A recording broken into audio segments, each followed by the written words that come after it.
Okay, take two. Hi everybody. It's Joanne in my sunroom, and if you watched these before, you know this is Dublin. Red collar, danger, bigger dog. Dublin's a bigger city. This is Blarney, blue collar, gentle, little city. Okay, they're getting older and a little, you know, whiny.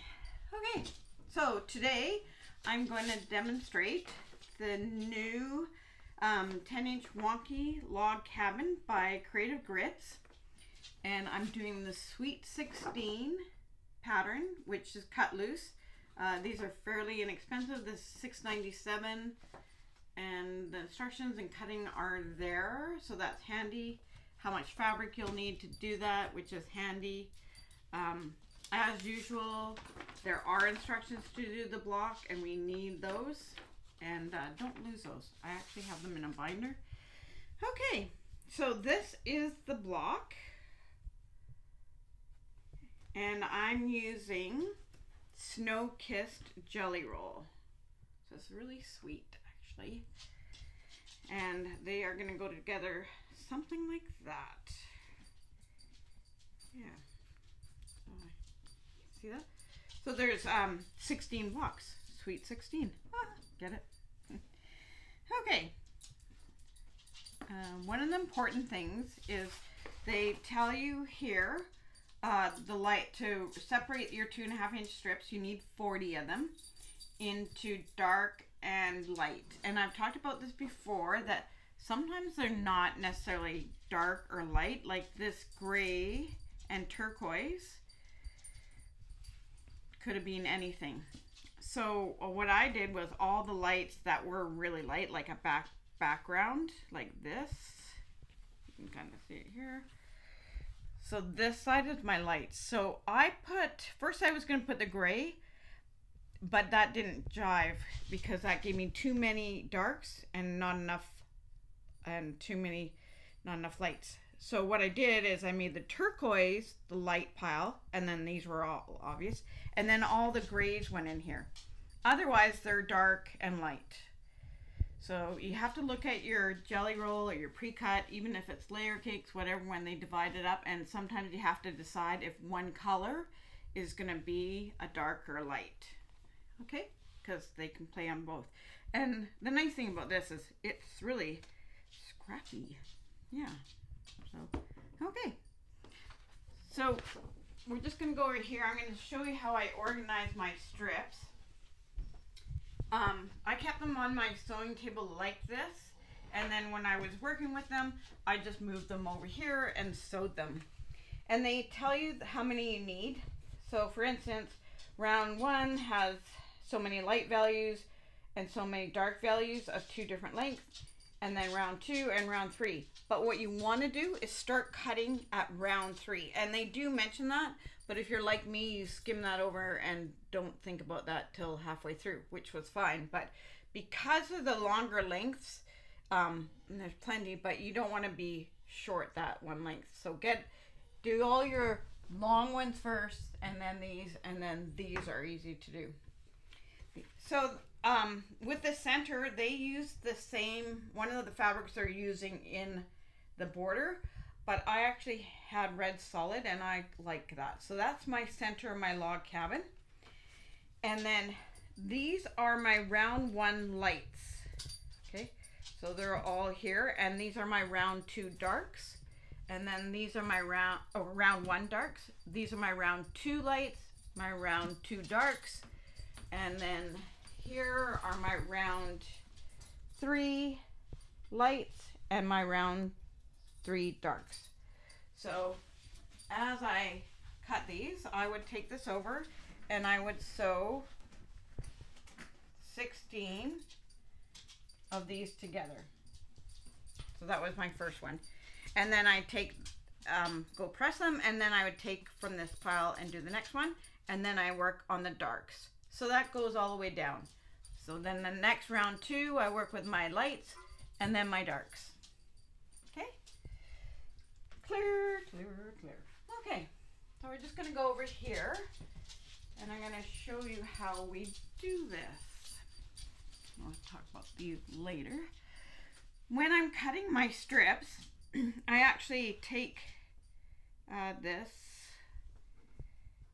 I don't typically iron them, but I usually take my little ruler like this and I just trim off the selvage, and I make sure I get the dots on both sides.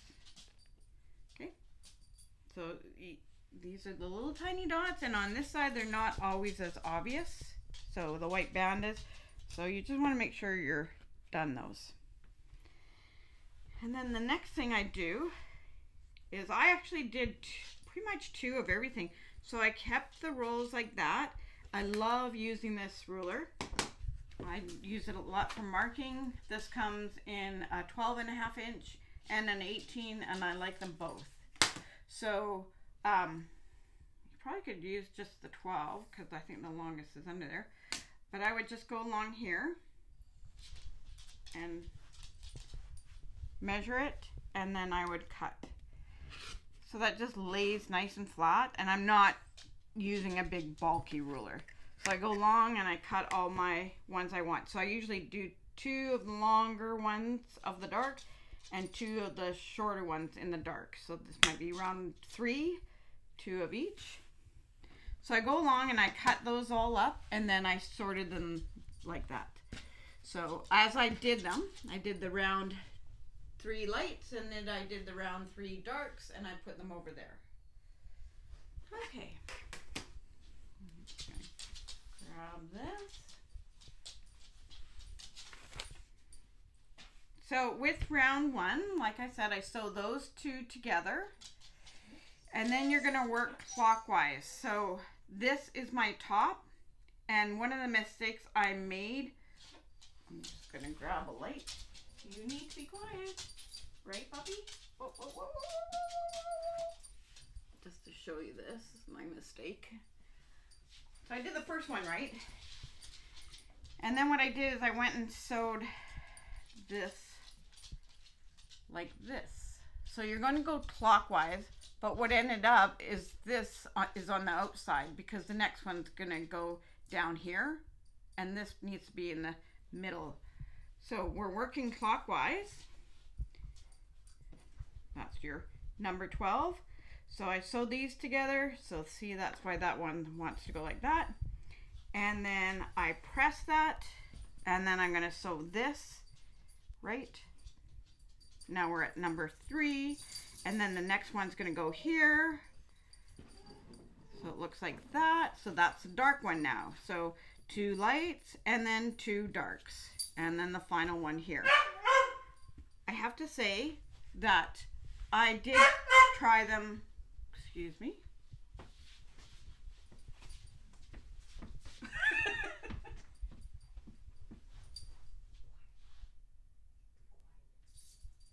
Come on in.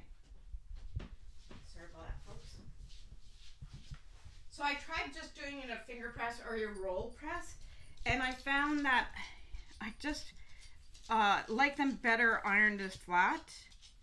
There is room to trim, but the final one may be a little short. So I did press after each one. So I pressed here, and we're pressing outwards. Okay. So this was 1, and then 3 o'clock, 6 o'clock, and 9 o'clock. Okay. So, and then, so it's 2 lights, and then 2 darks. And remember, my gray is the dark. Okay. Now, I'm just going to get Mike to come over here on my side, and I've got... So on this trim ruler, they have 1A, 2A, and it says it on there, but I was tending to go, oh, is it that one? Like I would do this one, and then I wanted to do that automatically. So what I did is I took these, Deb ordered these for, I'm not sure which, I mean, she uses them on Stripology probably. You can also use them on your little clips, but it just made this. So I put the peach and then the yellow and then the 3 in the middle, and that just brought my attention more to it. Okay. So now this is my block, and if you look at the instructions here, they tell you to have the light in the corner, top right, and then you rotate it. So that's what we're gonna do. So look at your picture. So that's my light in the top corner. I'm gonna line this up 1A with that square. So see how that is? Yep, and don't worry about that. That's gonna be okay. So I'm gonna line that up. It's really good, actually. It's pretty good. And then I'm gonna cut. So I'm gonna cut. Okay. Then I'm gonna rotate this. And if you don't have the mat, you would just rotate. I would actually rotate the block and then the ruler, and then I'm gonna go to 1B. So there's my 1B. Now, sometimes, and I'll show you, it's more on the next ones, that I'll show you that it becomes more important to follow this square line, so trim line for round 1. So this is really nice. We're not just centering this, lining this up, we're actually lining up that. So that's really nice. So for each square, they have that. So I'm at 1B, and I'm lining up that too. So I'm lining up those lines. There we are. So that white line there, and then I'm just gonna move that up a bit more, and then I'm gonna trim.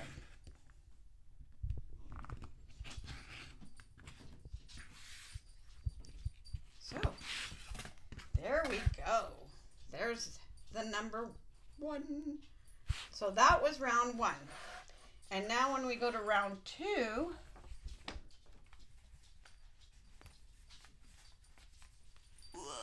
my short little dinosaur arms. Okay, so round 2. So that's what we started off with, right? Now we're gonna go 2 lights from round 2 and then 2 darks. So, and the easy way I thought about this was shortest white is my first one, and then this, and then same with the dark. My shortest dark, that's where my first dark goes. So this one's a little longer, this one's shorter, this one's shorter. So I put my round 1 or round 2 there, and then my next longer one is there. So remember, my turquoise is a light. Okay, so again, working clockwise, there's noon, there's 3, and now this is my next one. So that's where the next dark one goes. So that was a dark, and then my next one here is the longest dark. So smallest light, I start there and I go around. So 2 lights, 2 darks. So that is round 2, and I'll show you how we trim that. Okay, so round 2 again, and this is on here. We're going to do the same thing. So round 2, we're going to put again up here. So that was round 1, but still the light is always up there, and then the light still in the corner. And then round 3, the whole thing's done, and you do it all at once, so it doesn't matter. So this is my light. Remember, my turquoise is light and my gray is dark. So I'm going to line this up, and I'm working with 2 this time. And my 2 is a yellow, and I'm not needing to read my glasses to read that number because I put it on. So 2A, I'm gonna line that square up. And again, that part doesn't matter. And I'm gonna trim. And I'm gonna trim. Okay, then I'm going to rotate my mat, and I'm going to bring 2B, because I just did the yellow, down here, and my 2B. Now this is where I find, like, if I lined up 2B like that, well, actually it's pretty good, but more importantly, if I had to shift this off a bit to make sure that was all in the square, then that's what I would do. So, got my glasses here. Yeah, so round 2. And this, I think, might have been one of my ones that I didn't, I finger pressed it. And you can see there's a little bit short there. So when you see that little tiny, little slim. So that's where I found like pressing them was better. Okay, so there's round 2 block. Yay! Okay, now round 3 is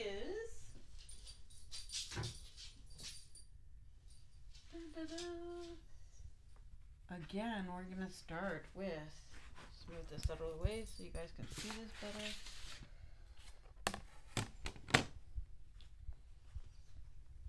Okay, so we started off with a square, right? And then where do I find my next one? Again, my light color. So this is my smallest light. Small light, small light. So round 2 is done like that. And I'm going to start round 3 at the noon. And this is my light, light, dark, dark. So that's my first light up there. And then my second light is going there. And then now I'm doing 2 darks. So 2 lights, 2 lights, 2 lights, and 2 dark, 2 dark, and 2 darks. Okay. So that's my next one. So light, light, dark. And then my final one is there. Okay, now we go trim them. So this is my final trim. And I don't actually, well, rotating only because I might want to cut it easier, but really this should fit on here. And see, that's a little out too. So there was a few that I tried without that. And if you wanted, you could shift that if you felt better.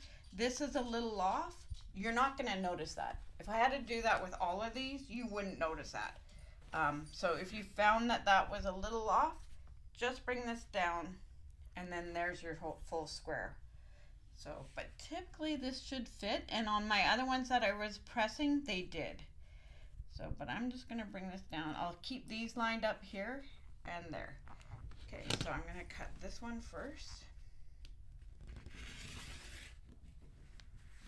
Rotate it. This is why I love my rotating mat.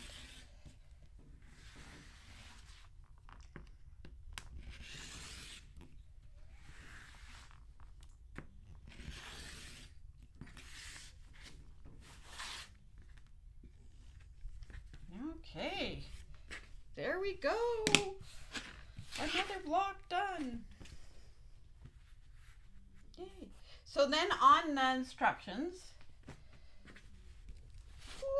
sorry you guys, my big head.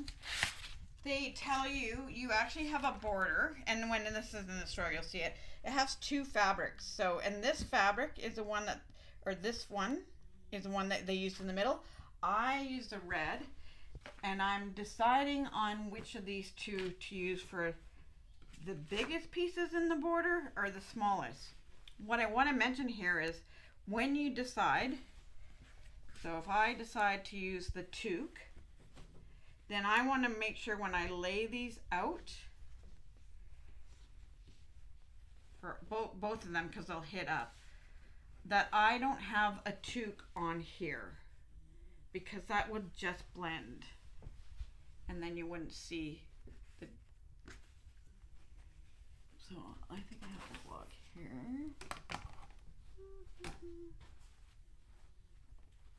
So say if that was my block and I use this as a border, I wouldn't want to put that there because see how you lose the definition of it. So it's okay to use this in the border, just make sure that your blocks, the fabric's tucked in. So you'd lay it all out and make sure. So these 2 will both be in my border, and this is going to be my binding. That's pretty sharp, eh? two fabrics. That's a sharp binding. And it'll be cut like